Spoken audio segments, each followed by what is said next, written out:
But let's start with Plaxico Burress. And, hey, you heard the lawyer, if you were listening. You've heard people comment on it. Bottom line is, if you believed the mayor's statements throughout the entire process, then you are not surprised by this. Because the mayor never varied. He never blinked. And he told you the entire time that he was going to see that his gun laws were enforced. And he was going to make a statement on Plaxico Burress. There's no question that Plaxico Burress' celebrity, if anything, injured him, hurt him in this case, did not help them. And listen, you can say his lawyer did a bad job. Hey, his lawyer's no dummy. His lawyer, I'm sure, tried every remedy he could come up with to somehow cut a corner here. They couldn't do it. They couldn't do it. So if you're going to come out now and say, as I've heard people say, boy, you know, his lawyer, what a dope. His lawyer wasn't a dope. That guy's not a dope. That guy's is a big-time lawyer. The guy's, he's won a lot of cases. Bottom line is, he was hooked here. There was nothing he could do. And plus, once Plaxico went before the grand jury and testified that, what he said there, where he hoped not to be indicted, what he said there was totally put back on him now, so he was done. He was totally done. And he had a hope that he was going to catch a good jury. That was going to be it. So instead, he finds himself where he knows he's not going to catch a good jury, and he says, all right, what am I going to do? I'll take this. Everything was stacked against him. The bottom line was, the mayor made it very clear. The laws are very specific, and, they decided, hey, now, you could have tried a trial. You could have gotten 3.5 years if he was convicted. They basically told him, if you go to trial and push us here, and if you're found guilty, we're going to give you 3.5 years. So now we're going to give you a 2-year term where you'll do, I don't know how many months you do for good behavior. I don't know. Some people say it's 1.5 years. I wouldn't even be surprised if it's 18. Maybe they give him a couple months off for good behavior, that kind of thing. Who knows? But he's going to probably do at least 1.5 years here on this case. And he saw the handwriting on the wall, and he was done. I mean, I don't know what else he could have done. I mean, so it was a case where the mayor was very strict. He had given everybody in New York City and you could talk about the rest of the country and say, well, this wouldn't happen here. Fine, it happened in New York City. That's where it happened. That's where the laws were enforced. So it didn't matter what you think about what would have gone on in Georgia or what would have gone on in Florida or what would have gone on in New Mexico. It didn't matter. It's a New York City deal.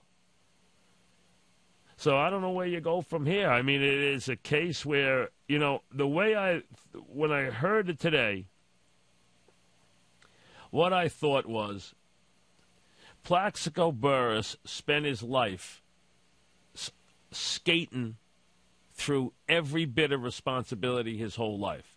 His whole life, everyone looked the other way when he never attended a meeting, when he never did what he was told, when he thought it was funny to pay $1 million in fines, and everybody in his life, his whole life, looked the other way because he was 6'7" and could catch the football.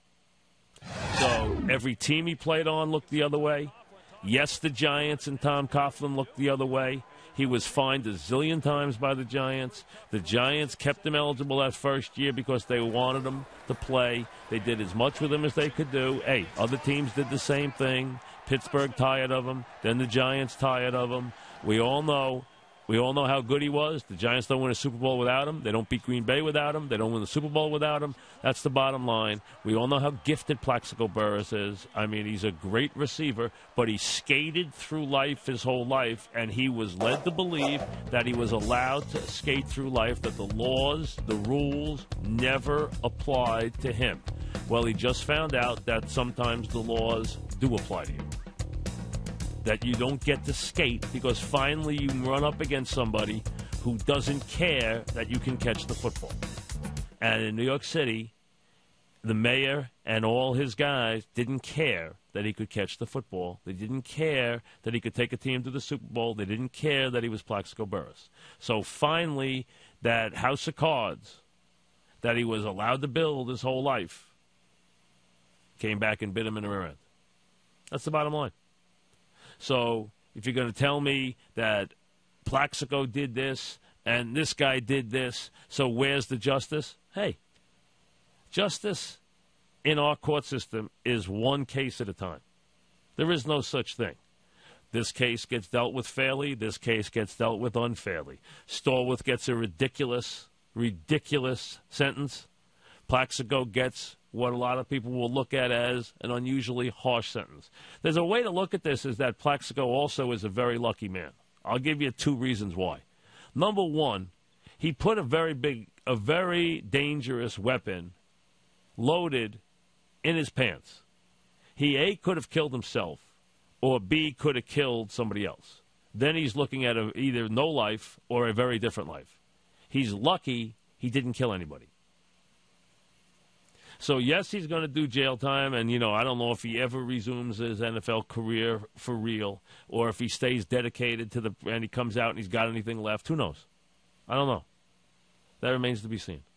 He can write that chapter when he gets a chance. But the point is, you can look at this as to where Plaxico got off easy, and then you can look at it as to where Plaxico got off very hard. But the bottom line is, everybody enabled Plaxico to this moment. Now, you could say, hey, if I didn't do this, he wouldn't be here right now. Probably a stretch. If Coughlin had thrown him off the team earlier, probably a stretch that this wouldn't have happened. Probably a stretch that he ever would have been a guy who got it.